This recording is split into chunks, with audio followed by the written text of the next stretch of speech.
এখন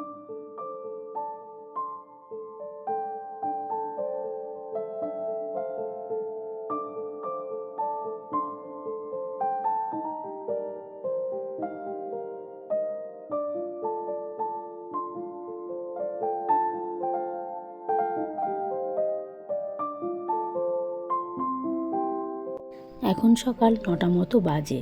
আমি আর সংগ্রাম স্নান টান করে বেরোচ্ছি জাদুঘরের রঙ্কিনী মন্দির। এটা একটা রহস্যময় রঙ্কিনী মন্দির, আর এটা আমাদের বাড়ির থেকে ওই আপনার 23 কিলোমিটার দূরে রয়েছে। এই যে দেখতে পাচ্ছেন উপরে লেখা রয়েছে হিন্দুস্তান কপার লিমিটেড, যেটা কিনা ACL বলা হয়। এটা আপনার মৌ ভান্ডারে রয়েছে, আর আমাদের বাড়ির থেকে এই কোম্পানিটা ওই আপনার 2.5 কিলোমিটার দূরে অবস্থিত। আর এই ACL গেট পেরিয়ে কিন্তু আমরা যাচ্ছি জাদুঘরাম রঙ্কিনী মন্দির। বাঁ পাশে যে মন্দির চত্বরটা দেখতে পাচ্ছেন, এখানে কিন্তু অনেকগুলো মন্দির রয়েছে। জগন্নাথ মন্দির, শনিদেবের মন্দির, রাধাকৃষ্ণের মন্দির, আবার অনেকগুলো মন্দির রয়েছে। আর এখানে জানেন দুর্গাপুজো হয়। আর এই যে বাঁ পাশে মাঠটা দেখতে পাচ্ছেন, এটা হচ্ছে কোম্পানিরই মাঠ, যেখানে ফুটবল হয়, বাচ্চারা প্যারেড প্র্যাকটিস করে, আবার অনেক নেতারা যে আসে এই মাঠেই আসে। আবার জানেন এই মাঠের সাইডে আরেকটা গ্রাউন্ড আছে, যেখানে সবাইকে অ্যালাউ করা হয় না, বছরে একবার সবাইকেই অ্যালাউ করে, যেখানে টেনিস বলে ক্রিকেট টুর্নামেন্ট হয়ে থাকে।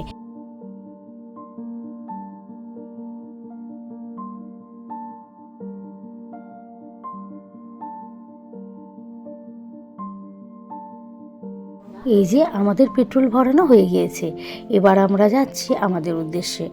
আর এই যে পুরো রাস্তাটা দেখতে পাচ্ছেন সাজানো গোছানো রয়েছে, এটা ACL আন্ডারে পড়ে। এই রাস্তারই ডান পাশে রয়েছে অফিসারদের বাংলো, আর বাঁ পাশে রয়েছে স্টাফদের কোয়ার্টার, আবার ACL হসপিটালও রয়েছে। সেগুলো আজ আমি আপনাদের ঘুরিয়ে দেখাতে পারছি না, যেহেতু আমরা যাচ্ছি এখন মন্দিরে। যদি সময় পাই অবশ্যই আপনাদের দেখাবো।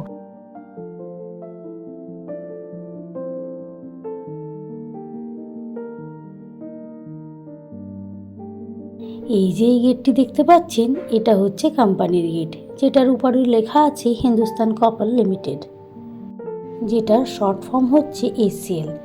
এটা হলো ভারত সরকারের খনি মন্ত্রকের অধীনে একটি কেন্দ্রীয় পাবলিক সেক্টর উদ্যোগ, যা 9 নভেম্বর 1967 সালে প্রতিষ্ঠিত হয়েছিল। এটি দেশের একমাত্র উল্লম্বভাবে সমন্বিত সরকারি মালিকানাধীন তামা উৎপাদনকারী সংস্থা, যা খনি থেকে শুরু করে পরিশোধিত তামা এবং অন্যান্য পণ্যের উৎপাদন পর্যন্ত বিস্তৃত কার্যক্রম পরিচালনা করে। কোম্পানির তামার ঘনত্ব, তামার ক্যাথোড, ক্রমাগত ঢালাই, তামার রড এবং উপজাত, যেমন অ্যানোড স্লাইম মানে সোনা রূপা ইত্যাদি ধরনকারী, তামার সালফেট এবং সালফিউরিক অ্যাসিড উৎপাদন ও বিপণনের সুবিধা রয়েছে। বর্তমানে কোম্পানির খনন এবং উপকারীকরণ কার্যক্রমের উপর মনোযোগ দিচ্ছে এবং প্রাথমিকভাবে তামার ঘনত্বকে প্রধান পণ্য হিসাবে বিক্রি করছে। এই কোম্পানিটি সুবর্ণরেখা নদীর তীরে অবস্থিত। আপনারা দেখতেই পাচ্ছেন এই সুবর্ণরেখা নদীটি কতটি সুন্দর দেখতে। হাটশিলা বলুন বা জাদুঘোড়া, চারিপাশটা পাথরে ঘেরা, দেখতে লাগবে যে এটা ছোটোখাটো একটা হিল স্টেশন, ভীষণই সুন্দর দেখতে। ঘাটশিলার থেকে জাদুঘোড়া রঙ্কিনী মন্দির যেতে দুপাশে আপনি দেখতে পাবেন ঘন জঙ্গল। আর আপনারা হয়তো অনেকেই জানেন যে এটা জামশেদপুর লাগোয়া। এটা জামশেদপুরের আন্ডারে আসে। আর জামশেদপুরের বিখ্যাত পাহাড় দলমা পাহাড়, যেখানে কিনা হাতির জন্য বিখ্যাত। ঘাটশিলার খ্যাতি মূলত এর ঐতিহাসিক তামার খনি এবং সুন্দর প্রকৃতির পরিবেশনের জন্য, যা এটিকে পর্যটকের জন্য একটি আকর্ষণীয় গন্তব্য করে তুলেছে। ঘাটশিলা তামার খনির জন্য সবচেয়ে বেশি পরিচিত, কারণ এটি এশিয়ার প্রথম তামার খনি এবং বিশ্বের দ্বিতীয় গভীরতম খনি। ঘাটশিলা ঝাড়খণ্ড রাজ্যের মধ্যে পড়ে, যা ভারতের খনিজ শিল্পের একটি গুরুত্বপূর্ণ অংশ।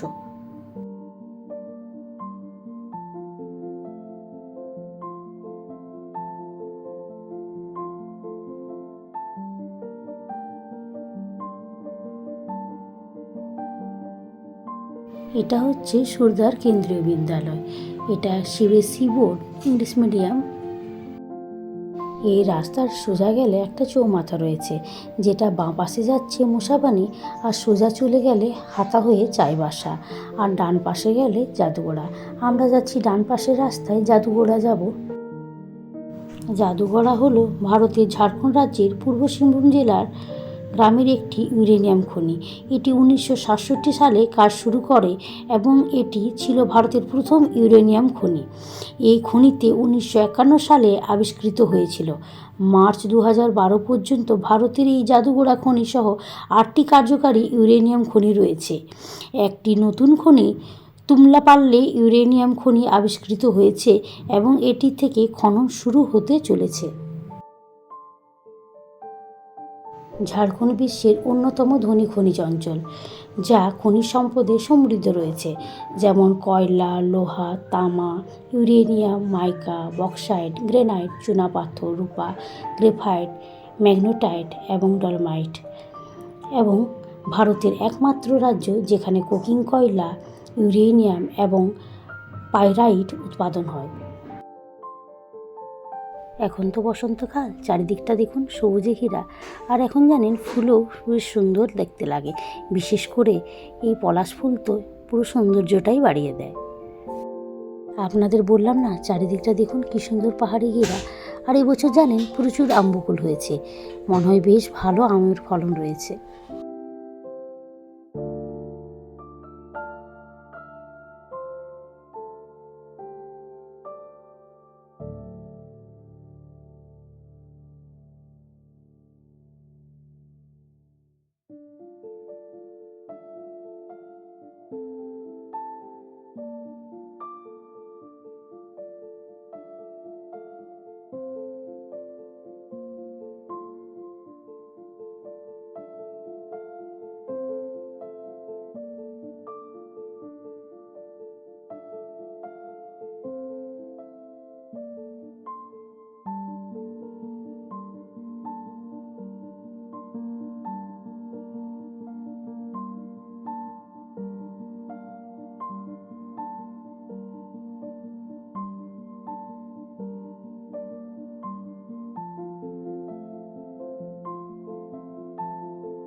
এই যে ডান পাশের রাস্তাটা দেখতে পাচ্ছেন, এটা হাতা হয়ে জামশেদপুর চলে যাচ্ছে, আর আমরা যাচ্ছি এই বাঁ পাশের রাস্তাটা, যেটা কিনা যাচ্ছে মা রঙ্কিনী মায়ের মন্দির, এবং এটা কাপড়গাদি মন্দির নামেও পরিচিত।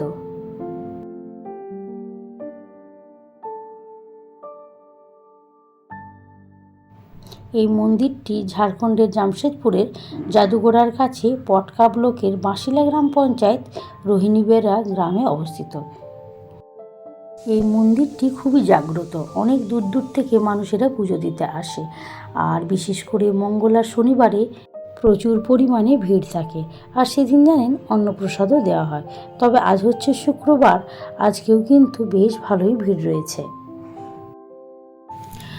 এই যে আমরা মন্দিরে পৌঁছে গিয়েছি, আর মন্দিরে সোজাসুজি দেখুন পুজো সামগ্রীর একটা দোকান রয়েছে। এখান থেকেই আমরা পুজোর সামগ্রীগুলো নিয়ে নেব। আর জানেন এই দোকানটা মনে হয় নতুন হয়েছে, এবারেই আমি প্রথম দেখছি। আর না হলে ঢোকার সময় বাঁ পাশে অনেকগুলো পুজোর দোকান রয়েছে, তবে আমরা এখান থেকেই নিয়ে নেব। এখানে জানেন মানতের জন্য নারকেল বাঁধা হয়, আমিও তাই নারকেল কটা নিয়ে নিচ্ছি, মানত করে যাব মাকে।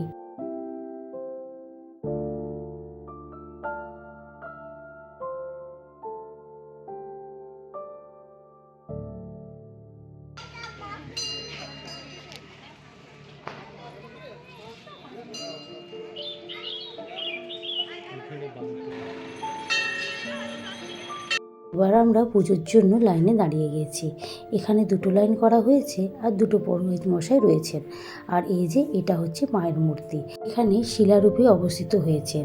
মা এখানে স্বপ্নের এসেছিলেন, আর ওনারা এখানে পুজো আরম্ভ করেন। এই মন্দিরটি স্থাপনা হয়েছিল 1964 সালে। মান সিং এবং গুণ সিং করেন, আর ওনাদেরই বংশ পরম্পরায় পুজোটা পরিচালনা করছেন।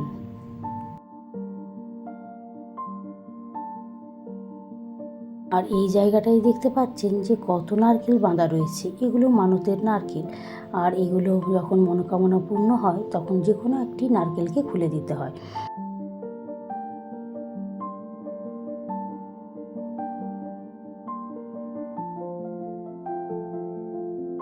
আমাদের পুজো দেওয়া হয়ে গিয়েছে, আর মন্দিরের সামনে একটা চায়ের দোকান দেখলাম, তাই আর কি গরম গরম একটু চা খেয়ে নেব, তারপরে কিছু ব্রেকফাস্টও করে নেব। সকাল থেকে উপসে দেওয়া তো। আর এখানে দেখুন কি সুন্দর ভাঁড়ের চা, খুব একটা দামও নেই জানেন, এই ভাঁড়ের চাটি 10 টাকা মাত্র দাম রয়েছে।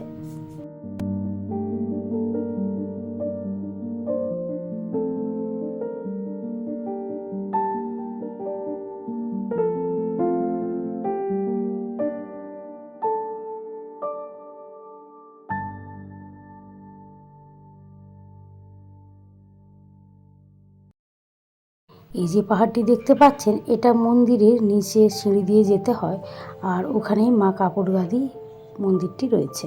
তার উপর দিয়ে পাহাড়ের উপরেও ওঠা যায়। ওইখানে শুনেছি একটা বজরংবলী রয়েছে, অনেক ছোটোবেলাতে গেছিলাম, এখন আর খেয়ালও নেই। আর এখন এলে আর উপরে ওঠা হয় না। এই যে এই জায়গাটি দেখতে পাচ্ছেন, এখানে পাঁঠা বলি হয়, আর এখানে মায়ের উদ্ভব হয়েছিলেন। বলা যায় যে এখানে আগে ধোপারা কাপড় কাচতেন।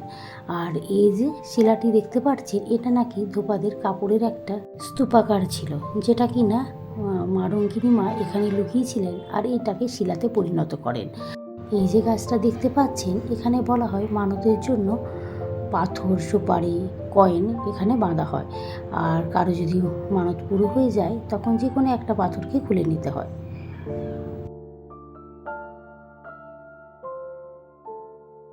এই মায়ের কাপড়গাদি মন্দিরটি পাহাড়ের কোলে রয়েছে, পাহাড়ের উপরে ওঠা যায়। এখন আর আমরা উঠছি না, এখন আমরা বাড়ি যাচ্ছি। তবে প্রথমে একটু ব্রেকফাস্ট করে নেব। এই জায়গাটাতেই ভাবছি ব্রেকফাস্টটা করব। ভেবেছিলাম একটু ইডলি খাবো, কিন্তু অনেকটা বেলা হয়ে যাওয়ার কারণে বললেন ওনারা যে ইডলি নেই, ধোসা রয়েছে, তাই ঠিক ধোসাই আমরা খেয়ে নেব।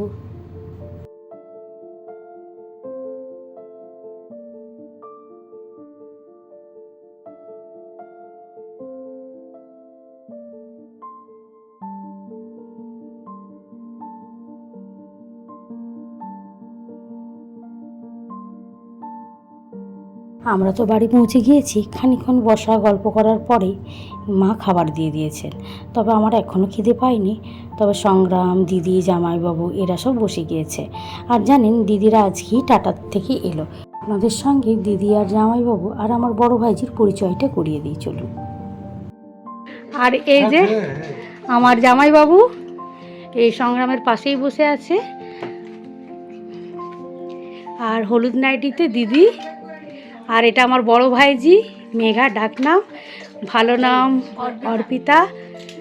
আর আরেকজন ভাইজিকে তো দেখতেই পারছেন, মিষ্টি, এখন সে জল পরিবেশন করছে। আজকে কিন্তু বিশাল কাজ করছে। দিদি বাই কর।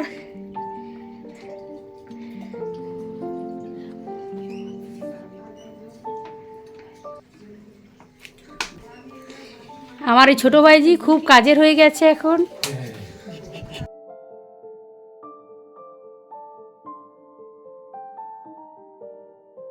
আজকে দিদি এসেই মাংসটা রান্না করেছে, ওই মাটন। আর দিদি রান্না করতে খুব ভালোবাসে, আর দিদি মাটন, চিকেন এগুলো খুব ভালো বানায়। আর আমার জামাইবাবুকে দেখতে পাচ্ছেন, আমার জামাইবাবু খুব রান্না পছন্দ করে।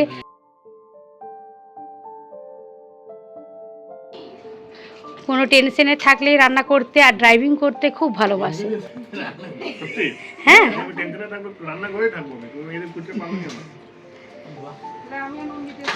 আর এটা হচ্ছে আমার বৌদি, এটা তো সেদিনই আপনাদের সঙ্গে পরিচয় হয়েছে। আমার এই বড় ভাইজিকে দেখতে পাচ্ছেন, ও খুবই শান্ত, আর ও জানেন খেতে খুব ভালোবাসে। আর ওর সমস্ত কাজ গুছিয়ে, খাওয়াটাও যদি দেখেন ওর গুছিয়ে খাওয়া। আজকে ওই মা রান্না করলো পালং শাকের তরকারি, বাঁধাকপির তরকারি আর মাটন, আর করলা ভাজা। করলা ভাজাটা খাওয়া হয়ে গিয়েছে এর। আর মা বলছিল ডাল করবে বলে, আমি বললাম ডাল করে লাভ নেই। আর ননভেজ মোটামুটি সবাই ভালো খেতে পছন্দ করে, মাটনটা বিশেষ করে, মাটন হলে আর কিছু লাগে না। তবে আমার ছোটো বোন আবার মাটন খায় না, ওর চিকেনটা ভালোবাসে, ও মাছ খায়। ভিডিওটা তাহলে আজকে এখানেই শেষ করছি। আর ভিডিওটা কেমন লাগলো অবশ্যই কমেন্টের মাধ্যমে জানাবেন। ভালো লাগলে একটা লাইক করে দেবেন। আর যারা এখনও সাবস্ক্রাইব করেননি, সাবস্ক্রাইব করে আমার পাশে থাকবেন। আপনারা সবাই ভালো থাকবেন, সুস্থ থাকবেন। আবার একটি নতুন ব্লগে দেখা হবে। নমস্কার।